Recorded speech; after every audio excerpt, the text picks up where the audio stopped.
पौर्णिमा 2020। आज गुरु पौर्णिमा के इस शुभ अवसर पर हमारे सभी गुरुजनों का स्मरण करना, उनको वंदन करना एक भारतीय परंपरा रही है।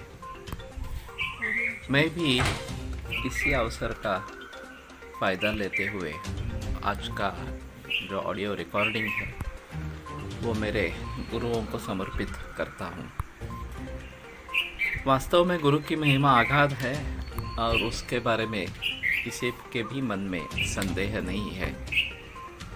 बहुत सारे लोगों ने गुरु की महिमा के बारे में बताया। गुरु क्या करता है? गुरु सभी कुछ करता है या केवल ज्ञान देता है, ऐसी स्थिति नहीं है, अपितु जीवन को भली भांति सुधरना, एक दिशा दे देना, ये काम गुरु करते हैं।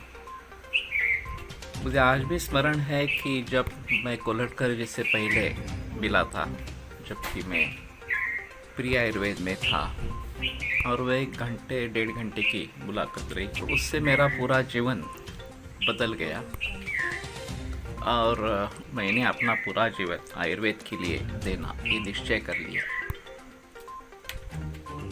तो वो दिन अगर मेरे भाग में नहीं आता तो शायद आज की परिस्थिति नहीं रहती।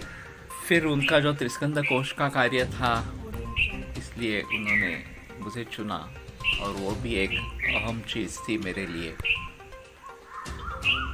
उन्होंने ही सुझाव दिया कि संस्कृत का अध्ययन इसके साथ में शुरू करो, और वो मैंने MA MPhil तक संस्कृत में अध्ययन किया। मराठी गुरु जी जैसे व्यक्ति मुझे वेदांत या अध्यात्म शास्त्र के लिए मिले, ये भी मेरा बड़ा सौभाग्य है। संस्कृत व्याकरण में वेंकटेश शास्त्री जोशी, भागवत गुरु जी, इन जैसे लोग मिले।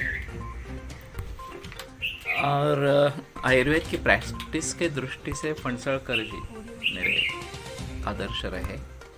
वो वैसे कोलटकर सर के भी आदर्श थे। और जब मैंने कोलटकर जी से पूछा कि मैं प्रैक्टिस के लिए किसके यहाँ जाऊँ, किसके पास जाऊँ, तो बोले तुम तो फणसळकर जी के यहाँ जा ही रहे हो, और क्या करने का है। लेकिन जब मैं उनके पास जाता था उस समय उनकी उम्र 75 से भी ज़्यादा थी, तो उन्होंने काफ़ी प्रैक्टिस समेट कर ली थी।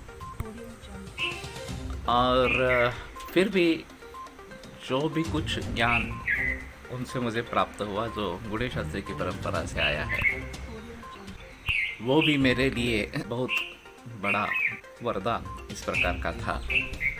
और उसी के सहारे अभी मैं प्रैक्टिस कर रहा हूँ। इन्हीं लोगों के द्वारा मैंने ये सीख लिया कि हर आदमी को निरंतर विद्यार्थी रहना चाहिए। फणसळकर जी भी हर रोज चरक संहिता का अध्ययन करते थे। 40 बरस तक उनका ये सिलसिला चलता रहा। कोलटकर सर हर चातुर्मास में एक ग्रंथ को पूरा कर लेते थे। तो उससे पता चला कि ये हमें निरंतर करने की अवस्था है, निरंतर इसी अवस्था में, विद्यार्थी की अवस्था में ही रहना है। और इसीलिए जब से मैंने ये सुश्रुत संहिता से आरंभ करके चरक संहिता दोबारा अभी कर रहे हैं, तो ये बड़ा ऋण है गुरुजनों का, और उस ऋण से मुक्ति पाना, तो ये सिखाते रहना। अध्यापन करते हैं तो अध्ययन खुद का अच्छा हो जाता है, ये सभी का अनुभव है। तो आज गुरु पूर्णिमा के शुभ अवसर पर मुझे बताते हुए बहुत हर्ष होता है कि मैं कुछ ना कुछ तरीके से अपना गुरु ऋण, उससे मुक्त होने की चेष्टा कर रहा हूँ। सभी जन ऐसा करें, ऐसी प्रार्थना है।